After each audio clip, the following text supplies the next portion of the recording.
বিকলাঙ্গ পুৰুষ মহিলাক অৱজ্ঞা কৰি আহিছে মোদী চৰকাৰে।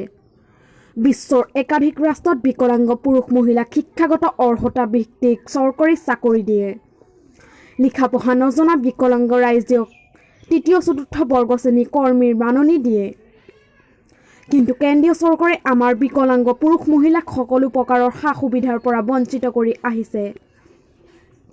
আমাক চাকৰি দিব পৰা নাই চৰকাৰে, আনকি বিকলাঙ্গ মাহেকীয়া ভাতা দূৰৰ কথা বিধৱা আৰু বৃদ্ধ পেঞ্চন দিব পৰা নাই।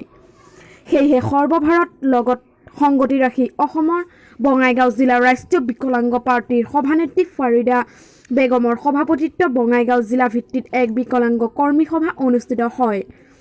সভাত বিভিন্নজনে ভাষণত প্ৰতিক্ৰিয়া প্ৰকাশ পায়। লগতে সভাখনত উপস্থিত থকা সদৌ অসম বিকলাঙ্গ সভাপতি মনিৰুল ইছলামে কি ধৰে শুভ উজাৰি চাওক।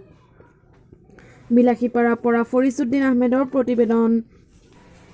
মোৰ নাম মনিৰুল ইছলাম, ৰাষ্ট্ৰীয় বিকলাঙ্গ পাৰ্টিৰ ৱালাচাম প্ৰেচিডেণ্ট। বঙাইগাঁও জিলাৰ চলন্তপাৰা গাঁও পঞ্চায়তৰ অন্তৰ্গত কালি আমাৰ এখন আঞ্চলিক মিটিং পতা হৈছিল।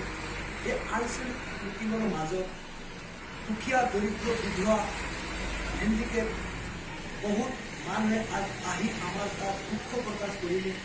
লকডাউনৰ সময়ত সিহঁতক খাবলগীয়া ৰেচন দিয়া নাই। ইমান দুখ মানুহবিলাকে দুখত যুঁজি আছে। 70 বছৰ 80 বছৰৰ বৃদ্ধ বিধৱা মানুহে কালি আমাৰ লগত জড়িত হৈ সিহঁতৰ মাজত যি দুখ আমাক প্ৰকাশ কৰিলে। অসম চৰকাৰে কি কৰি আছে? এই 70-80 বছৰৰ বৃদ্ধ বিধৱা আৰু হেণ্ডিকেপ মানুহবিলাক যদি চৰকাৰে আঁচনি যদি ভালকৈ নিদিয়ে, এই চৰকাৰে আঁচনিবিলাক কিহৰ কাৰণে বনাইছে?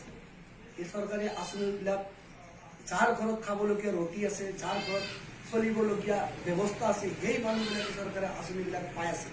এই দুখীয়া দৰিদ্ৰ মানুহবিলাক যদি অসম চৰকাৰে যদি কোনো বিধি ব্যৱস্থা নলয়, আগামী দিনত